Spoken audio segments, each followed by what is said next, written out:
Sebelum lanjut, jangan lupa di-subscribe ya, biar aku semangat bikin video. Nah, kalian kalau subscribe itu dapat giveaway loh. Nah, makanya subscribe kalau mau dapat giveaway. Oke, enjoy the video. Assalamualaikum warahmatullahi wabarakatuh. Apa kabar teman-teman semuanya? Semoga kalian dalam keadaan baik-baik saja ya. Jumpa lagi bersama bundanya Mbak Mala di Tips Bunda. Ya, teman-teman semuanya, ayah bunda di rumah. Dalam kesempatan kali ini, Bunda ingin sedikit membagi tips. Apa ya tipsnya? Yaitu tips mengatasi anak yang sulit makan.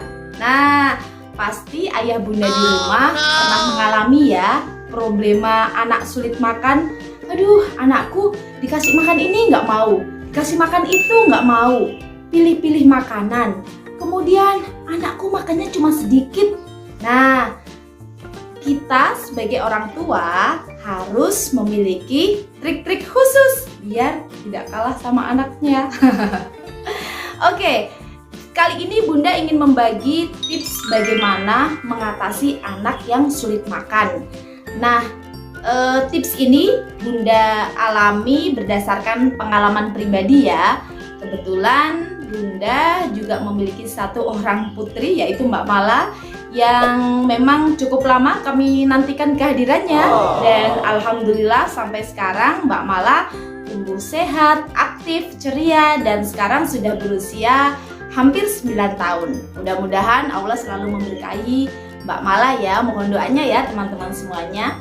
Oke, bagaimana sih cara mengatasi atau tips-tips untuk mengatasi anak yang sulit makan? Nah, Bunda sempat mencari beberapa referensi dari buku-buku yang pernah Bunda baca dan sekarang Bunda ingin share ke teman-teman semuanya. Yang pertama adalah persiapan mental. Itu penting sekali teman-teman semuanya, karena untuk menjadi orang tua kita, untuk menjadi orang tua yang siap mendidik dan merawat anak dengan baik, kita juga harus siap mental. Nah, mulai dari kehamilan kita sudah harus banyak membaca buku-buku atau kemudian juga kita mempelajari dari media sosial. Di situ banyak sekali info-info seputar parenting seperti yang Bunda lakukan. Sejak kehamilan Bunda sudah mengumpulkan beberapa buku-buku parenting, banyak sekali, ada dari Ida S. Widianti, kemudian ada dari Eli Risman, kemudian ada dari Ayah Edi menjawab ya, dan beberapa pakar parenting lainnya yang Bunda kumpulkan. Dan pernah juga ya Bunda share pada saat live streaming waktu dulu sebelum 1000 subscriber waktu itu ya. Jadi yang pertama adalah memang kita sebagai orang tua mulai di kandungan kita harus sadar betul bahwa kita ini akan menjadi seorang ibu, terutama untuk ibu ya. Kita akan menjadi seorang ibu, menjadi pendidik pertama bagi anak kita. Jadi kita harus banyak mempelajari berbagai macam ilmu tentang pengasuhan yang sekarang ini mudah sekali didapatkan. Lalu yang kedua yang Bunda tulis di sini adalah selain kita menyiapkan mental, yang kedua jangan malas belajar. Itu tadi ya. Jadi trik yang kedua adalah kita sebagai orang tua jangan malas belajar. Pada saat kita sudah siap menjadi orang tua, kita ini punya tanggung jawab teman-teman untuk memenuhi semua kebutuhan nutrisi anak kita, baik itu nutrisi mental dan nutrisi fisik. Nah, ini penting. Jadi kita harus siap mental, kita harus sadar bahwa kita ini sedang menyiapkan generasi masa depan, termasuk masalah gizinya. Jadi sebagai ibu kita nggak boleh malas. Nah, seringkali kenapa anak kita itu malas makan? Biasanya juga dari orang tua, dari kita ini juga kurang disiplin ya. Jadi kita ini mau kasih makan nanti dulu ada roti, kasih roti aja. Nah, jadi anak kita ini terbiasa memakan makanan yang tidak sehat. Akhirnya nafsu makannya menjadi kacau balau ya. Nafsu makannya menjadi kurang bagus. Jadi, ayo ayah bunda di rumah kita siapkan mental kita untuk menjadi orang tua bagi anak-anak kita. Dan juga untuk menyiapkan gizi yang maksimal. Lalu yang ketiga adalah disiplin. Nah, ini penting sekali. Pada saat kita sudah menyiapkan mental, kita kemudian sudah bersiap untuk menjadi orang tua, sudah belajar dengan berbagai macam referensi dari buku atau dari media sosial atau dari pakar-pakar parenting yang lain. Yang ketiga itu adalah kita harus disiplin. Nah, untuk memberi makan anak, makannya itu kan sehari 3 kali ya, 1 hari 3 kali. Kita sebagai ibu harus betul-betul disiplin menerapkan pola makan yang sehat, yaitu sehari 3 kali. Makan pagi, makan siang, dan makan malam. Itu harus dilakukan secara kontinu dan disiplin. Contoh, kalau belum makan nasi, jangan dikasih snack atau cemilan yang lain, ayah bunda di rumah. Karena anak kalau sudah dia memakan makanan selain makanan pokoknya, makanan pendamping ya, entah itu roti atau snack, padahal dia belum makan nasi atau belum makan bubur, nah itu akan membuat anak kita jadi malas untuk memakan makanan yang utama ya. Kemudian selanjutnya adalah yang keempat, variasi dalam memberikan menu makanan. Nah, ini juga penting bagi ayah bunda di rumah, bahwa kita alangkah baiknya memiliki jadwal. Hari ini anakku mau aku kasih makan apa ya? Oh, pagi ini makannya ini. Kemudian siang makannya ini gitu ya. Jadi kita harus memiliki jadwal makanan yang akan kita berikan. Yang bunda sampaikan ini terutama untuk anak-anak di bawah usia 2 tahun ya. Karena anak-anak di bawah usia 2 tahun itu masih tergantung sekali dengan orang tua. Makanan yang dia konsumsi.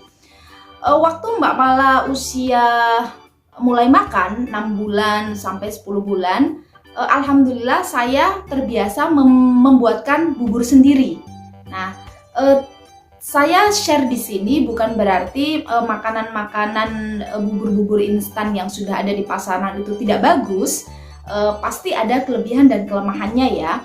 Mungkin kelebihannya praktis, kemudian gampang dibuat, tapi pasti namanya itu produk pabrik, kelemahannya pasti mengandung bahan pengawet. Jadi bunda sarankan untuk bunda-bunda di rumah, lebih baik kita bikin sendiri makanan untuk anak kita, terutama anak-anak yang baru mulai makan. Gampang banget kok caranya dan tidak pakai ribet. Contoh, waktu itu bunda membuatkan Mbak Mala bubur nasi. Nah, jadi cukup segenggam beras, kita campur dengan air, lalu kita masak di panci, biarkan itu sampai mendidih. Lalu untuk rasanya, karena anak di bawah 1 tahun itu lebih baik tidak kita kenalkan dengan gula garam ya. Jadi non MSG, non gula garam. Untuk rasa dari bubur itu, kita bisa menggunakan daging sapi teman-teman. Jadi kita belilah daging sapi ke pasar. Daging sapi itu bisa kita potong-potong kecil-kecil, lalu kita rebus. Kita jadikan kaldu. Nah, jadi banyak kan itu. Nanti kita bungkus kecil-kecil, kita taruh di freezer. Nah, itu sudah cukup untuk 1 minggu bahkan 2 minggu lebih ayah bunda di rumah. Nah, jadi nanti kita akan mengambil sesuai kebutuhan kita. Kita ambil 1 plastik, lalu kita campurkan di beras yang kita masak untuk menjadi bubur.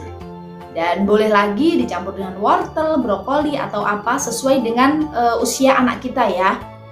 Dia sudah mulai mengunyah apa tidak, sudah mulai tumbuh gigi atau tidak, itu yang penting. Jadi variasi makanan itu penting kita lakukan. Untuk anak-anak di atas 3 tahun, kita juga perlu memberikan variasi makanan agar anak kita tidak bosan. Tapi jangan lupa tips yang keempat ya. Tips yang keempat adalah ajari anak untuk bersyukur. Nah, contohnya jangan selalu mengikuti keinginan anak yang kadangkala dia tidak minat dengan makanan yang kita sajikan. Ajari anak untuk bersyukur dengan apa yang kita punya. Umpama, waktu di pagi hari sarapan kita di atas meja cuma ada tempe goreng nih. Wah, anak harus kita motivasi. Nggak apa-apa sayang, kita makan nasi hangat sama tempe goreng, dikasih kecap sama kerupuk, itu sudah enak sekali, ya kan? Kadang anak akan berontak, aku tidak mau, maunya ayam. Nah, kalau sekali kita turutin keinginan anak yang seperti itu, setiap ada makanan di meja apa, lalu dia minta yang lain, lalu kita turutin, itu lama-lama akan menjadi sebuah habit atau menjadi kebiasaan. Sehingga anak kita menjadi kurang bersyukur dengan apa yang ada di meja makan. Dan itu kedepannya ayah bunda di rumah pasti akan merepotkan kita sendiri kan? Ya, karena kita akan selalu mencarikan menu yang diinginkan sama anak kita atau yang sesuai dengan selera anak kita.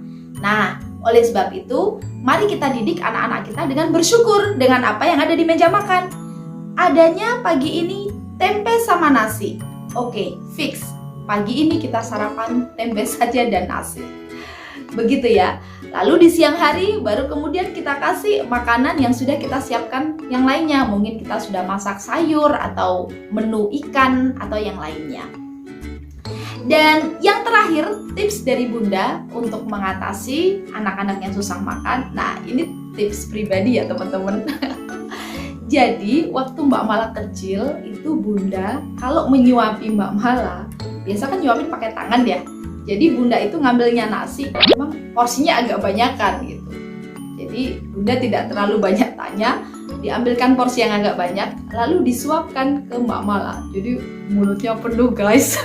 Mohon maaf ya Mbak Mala, besok kalau besar, kalau melihat vlog video dari Bunda ini, tujuannya itu adalah trik pribadi ya teman-teman. Tujuannya adalah pada saat Mbak Mala ini sudah minta berhenti makannya, umpamanya baru 3 suap, sudah Bunda nggak mau makan, pengen segera main atau pengen sudah bosen, tapi yang masuk di perutnya ini sudah banyak karena Bunda nyuapinya besar-besar. Nah, itu dia tips dan trik bagaimana mengatasi anak yang sulit makan. Bagi ayah bunda di rumah, mudah-mudahan tips Bunda kali ini bermanfaat. Silahkan dicoba ya. Kalau ada kurang lebihnya, mohon maaf. Dan jika ayah bunda merasakan manfaat dari vlog tips Bunda kali ini, mohon berkenan untuk share ke semua teman, saudara, kerabat, ke media sosial ayah bunda di rumah. Dan jangan lupa dukung terus channel kami, Mala Hayati Official. Jangan lupa di like, komen, share, dan subscribe. Dan jika vlog tentang tips Bunda ini bermanfaat, monggo silahkan komen kira-kira mau tips Bunda apa lagi ya. Insya Allah Bunda akan bikinkan khusus vlog tips Bunda Mala. Oke, sekian dulu, kurang lebihnya mohon maaf. Terima kasih yang sudah mendukung Mala Hayati Official hingga saat ini. Dan yang belum kenal, Bunda ucapkan selamat datang. Semoga teman-teman menikmati ya semua video-videonya Mbak Mala. Terima kasih. Assalamualaikum warahmatullahi wabarakatuh. Bye-bye.